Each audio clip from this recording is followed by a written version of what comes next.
ಶಿವಕುಮಾರ್ ಅವರ ಸರ್ಕಾರದಲ್ಲಿ ಯಾರೆಲ್ಲ ಸಚಿವರಾಗಿರ್ತಾರೆ ಅನ್ನುವಂಥದ್ದು ಕುತೂಹಲಕ್ಕೆ ಎಡೆಮಾಡಿಕೊಟ್ಟಿತ್ತು. ಆಲ್ಮೋಸ್ಟ್ ಕನ್ಫರ್ಮ್ ಆಗಿದೆ, 13 ಜನ ಸಚಿವರಾಗ್ತಾ ಇದ್ದಾರೆ ಡಿ.ಕೆ. ಶಿವಕುಮಾರ್ ಅವರ ಸರ್ಕಾರದಲ್ಲಿ. ಕೆ.ಎಚ್. ಮುನಿಯಪ್ಪ ಅಥವಾ ಅವರ ಮಗಳು ಅಂತ ಹೇಳಲಾಗ್ತಾ ಇತ್ತು. Finally KH. ಮುನಿಯಪ್ಪ ಅವರಿಗೆ ಸಚಿವ ಸ್ಥಾನ, ಯಾಕೆಂದ್ರೆ ಇನ್ನೊಂದು 2 ವರ್ಷ ಇರ್ತೀನಿ, ಅದಾದ್ಮೇಲೆ ನಾನು ರಾಜಕಾರಣದಲ್ಲಿ ಇರ್ತೀನೋ ಇಲ್ವೋ ಗೊತ್ತಿಲ್ಲ ಅನ್ನುವಂಥ ರೀತಿಯಲ್ಲಿ ಕೆ.ಎಚ್. ಮುನಿಯಪ್ಪ ಅವರು ಮಾತನಾಡಿದ್ದಾರೆ. ಸೊ ಹೀಗಾಗಿ ಅವರ ಮಗಳಿಗೆ ಮಿಸ್ ಆಗ್ತಾ ಇದೆ ಅಂತ. ಹಾಗಾದ್ರೆ ಇನ್ನುಳಿದಂತೆ ಯಾರೆಲ್ಲ ಸಚಿವರಾಗ್ತಾ ಇದ್ದಾರೆ, ಯಾರು ಡಿ.ಕೆ. ಶಿವಕುಮಾರ್ ಅವರ ಒಂದು ಸಂಪುಟದಲ್ಲಿ ಸೇರ್ಪಡೆ ಆಗ್ತಾ ಇದ್ದಾರೆ, ಅದರ ಕುರಿತಾದಂತ ಒಂದು ವರದಿ ನೋಡೋಣ.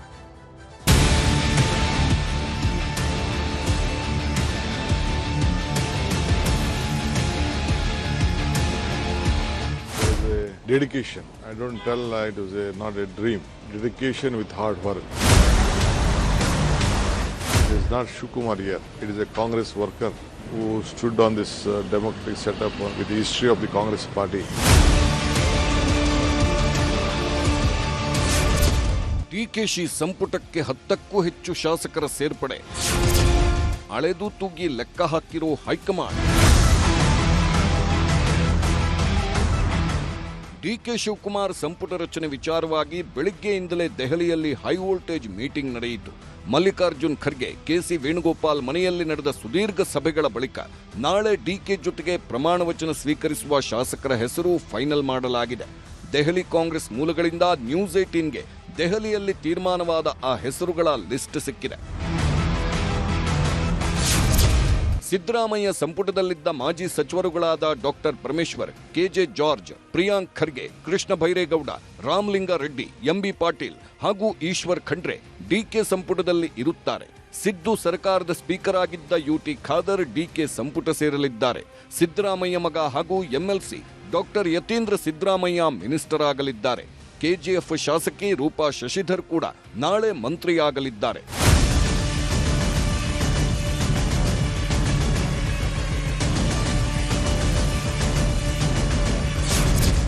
ಜಮೀರ್ ಅಹಮದ್ಗೆ ಆಡಿಯೋ ಸಂಕಷ್ಟ, ಸಂಪುಟ ಸೇರುವುದಕ್ಕೆ ಭಾರೀ ಸರ್ಕಸ್. ಮಂತ್ರಿಗಿರಿ ಮೇಲೆ ಕಣ್ಣಿಟ್ಟಿದ್ದ ಜಮೀರ್ ಅಹಮದ್ಗೆ ಆಡಿಯೋ ಸಂಕಷ್ಟ ಕಟುವಾಗೇ ಕಾಡುತ್ತಿದೆ. ದಾವಣಗೆರೆಯಲ್ಲಿ ಪಕ್ಷ ವಿರೋಧಿ ಕೆಲಸ ಮಾಡಿದ್ದಾರೆ ಎನ್ನಲಾದ ಆಡಿಯೋ ಬಗ್ಗೆ ಹೈಕಮಾಂಡ್ಗೆ ದೂರು ಹೋಗಿದೆ. ಅಲ್ಲದೆ ದಾವಣಗೆರೆ ಕಾಂಗ್ರೆಸ್ಸಿಗರೂ ಕೂಡ ಸಿಟ್ಟಾಗಿದ್ದಾರೆ.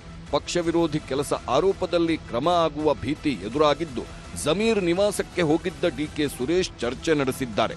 ವೈರಲ್ ಆದ ಆಡಿಯೋ ನನ್ನದಲ್ಲ, ಅದು ಎಐ ನಿರ್ಮಿತ ಎಂದಿದ್ದಾರೆ ಜಮೀರ್. ಹೀಗಾಗಿ ಜಮೀರ್ಗೆ ಅವಕಾಶ ಸಿಗುತ್ತಾ ಇಲ್ವಾ ಅನ್ನೋದೇ ಬಿಗ್ ಸಸ್ಪೆನ್ಸ್.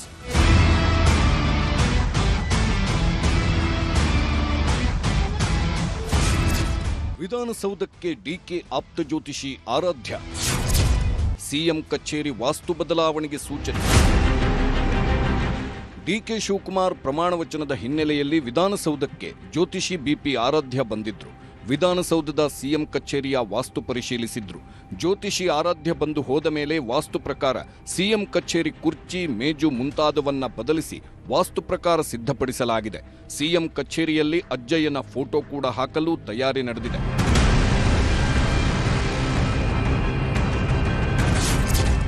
ಡಿಕೆ ಶಿವಕುಮಾರ್ ಪಟ್ಟಾಭಿಷೇಕಕ್ಕೆ ಸರ್ವಸಿದ್ಧತೆ. ಲೋಕಭವನ, ವಿಧಾನಸೌಧದಲ್ಲಿ ಪೊಲೀಸ್ ಭದ್ರತೆ. ಸಿನಿ ಕಲಾವಿದರು, ಸ್ವಾಮೀಜಿಗಳು, ಗಣ್ಯರಿಗೆ ಆಹ್ವಾನ. ಕರ್ನಾಟಕ ರಾಜ್ಯದ 25ನೇ ಮುಖ್ಯಮಂತ್ರಿಯಾಗಿ ನಾಳೆ ಡಿಕೆ ಶಿವಕುಮಾರ್ ಪ್ರಮಾಣ ವಚನ ಸ್ವೀಕರಿಸಲಿದ್ದಾರೆ. ನಾಳೆ ಸಂಜೆ 4:05 ಲೋಕಭವನದಲ್ಲಿ ಮುಹೂರ್ತ ಫಿಕ್ಸ್ ಆಗಿದೆ. There was a dedication. I don't tell it was not a dream. It was a dedication. Dedication with hard work. So it was a tough, troubling times. Though it has been delayed, it was not been denied. So the entire party, I feel that there is not Shukumar here. It is a Congress worker who stood on this democratic setup with the history of the Congress party, who believed. I named my theatre on the death day of Indira Gandhi as Indraji Chitra Mandir. That is the commitment I had with the Gandhi family, and they believed me. And they gave me various opportunities. So it was my bound duty to be very loyal to the family, from Rajiv ji to till now. So I want how they have sacrificed for the various positions. Sonia Gandhi's sacrifice, she could have become the Prime Minister. Rahul Gandhi would have become the Prime Minister. But they did not. Ultimately they fought. Now Rahul ji walked on the streets of this country. Tell me which leader has taken such a big decision, making very hard work. ಲೋಕಭವನದ ಸಂಪ್ರದಾಯವೇ ಬದಲು, ಪೂರ್ವಾಭಿಮುಖವಾಗಿ ನಿಂತು ಪ್ರಮಾಣ.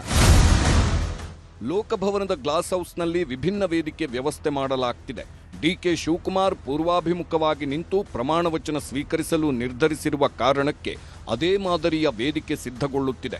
ಈ ಮೂಲಕ ಹೊಸ ಸಂಪ್ರದಾಯಕ್ಕೆ ನಾಂದಿ ಹಾಡಿದ್ದಾರೆ ಡಿಕೆಶಿ. ಸರ್ವಧರ್ಮ ಸಮಾಗಮ ಸಾರ್ವಭೌಮ ವೇದಿಕೆ. ಡಿಕೆ ಶಿವಕುಮಾರ್ ಪ್ರಮಾಣ ವಚನಕ್ಕೆ ಸರ್ವಧರ್ಮ ಸಮಾಗಮವಾಗಲಿದೆ. 55 ಸ್ವಾಮೀಜಿಗಳು, ಫಾದರ್ಗಳು, ಬಿಕ್ಕುಗಳು ಹಾಗೂ ಮೌಲ್ವಿಗಳಿಗೆ ಆಹ್ವಾನ ನೀಡಲಾಗಿದೆ. ಸ್ವಾಮೀಜಿಗಳಿಗಾಗಿ ಪ್ರತ್ಯೇಕವಾಗಿ 40 ಆಸನಗಳ ವ್ಯವಸ್ಥೆ ಮಾಡಲಾಗಿದೆ. 2000 ವಿಐಪಿ ಪಾಸ್ ಇದ್ದರಷ್ಟೇ ಅವಕಾಶ. ರಾಜಭವನದಲ್ಲಿ ಗಣ್ಯರು ಕೂರಲು ಒಟ್ಟು 3500 ಪ್ರತ್ಯೇಕ ಆಸನಗಳ ವ್ಯವಸ್ಥೆ ಮಾಡಲಾಗಿದೆ. 2000 ವಿಐಪಿ ಪಾಸ್ ವಿತರಣೆ ಮಾಡಿದ್ದು ಪಾಸ್ ಇದ್ದರಷ್ಟೇ ಅವಕಾಶ. ಕರ್ನಾಟಕದ ನೂತನ ಮುಖ್ಯಮಂತ್ರಿಯಾಗಿ ಡಿಕೆ ಶಿವಕುಮಾರ್ ಅವರ ಪ್ರಮಾಣ ವಚನಕ್ಕೆ ಲೋಕಭವನ ಸಜ್ಜಾಗ್ತಿರುವಂಥದ್ದು. ನಾವೀಗ ಲೋಕಭವನದ ಬಳಿ ಇದ್ದೇವೆ. ಲೋಕಭವನದ ಗಾಜಿನ ಮನೆಯ ಒಳಗಡೆ ನಾಳೆ ಸಂಜೆ 4:05 ಸುಮಾರಿಗೆ ಡಿಕೆ ಶಿವಕುಮಾರ್ ಅವರು ಕರ್ನಾಟಕದ ರಾಜ್ಯದ ಮುಖ್ಯಮಂತ್ರಿಯಾಗಿ ಅಧಿಕಾರವನ್ನು ಸ್ವೀಕಾರವನ್ನು ಮಾಡ್ತಿದ್ದಾರೆ. ಹಾಗಾಗಿ ಸಾಕಷ್ಟು ಸಿದ್ಧತೆಯನ್ನು ಇಲ್ಲಿ ಮಾಡ್ಕೊಂಡಿರುವಂಥದ್ದು. ಈಗಾಗಲೇ ಪ್ರಮುಖವಾಗಿ ಆ ಒಂದು ಕಾರ್ಯಕ್ರಮದಲ್ಲಿ ಬೇರೆ ರಾಜ್ಯದ ಕಾಂಗ್ರೆಸ್ನ ಮುಖ್ಯಮಂತ್ರಿಗಳಾಗಿರ್ಬೋದು, ಮತ್ತೊಂದು ಕಡೆ ಕಾಂಗ್ರೆಸ್ನ ರಾಷ್ಟ್ರೀಯ ನಾಯಕರಾಗಿರ್ಬೋದು, ಅದ್ರ ಜೊತೆಗೆ ವಿವಿಧ ಮಠದ ಸ್ವಾಮೀಜಿಗಳೆಲ್ಲರೂ ಕೂಡ, ಸರ್ವಧರ್ಮದ ಸ್ವಾಮೀಜಿಗಳು ಕೂಡ ಭಾಗಿಯಾಗ್ತಾ ಇದ್ದಾರೆ. ಹಾಗಾಗಿ ನಾಳೆ ಸಂಜೆ 4 ಸುಮಾರಿಗೆ ರಾಜ್ಯಪಾಲರಾಗಿರ್ತಕ್ಕಂಥ ತಾವರ್ ಚಂದ್ ಗೆಹ್ಲೋಟ್ ಅವರು ನೂತನ ಮುಖ್ಯಮಂತ್ರಿಗಳಾಗಿರ್ತಕ್ಕಂಥ ಡಿಕೆ ಶಿವಕುಮಾರ್ ಅವರಿಗೆ ಪ್ರಮಾಣ ವಚನವನ್ನು ಕೂಡ ಈಗಾಗಲೇ ಬೋಧನೆಯನ್ನು ಕೂಡ ಮಾಡಲಿದ್ದಾರೆ.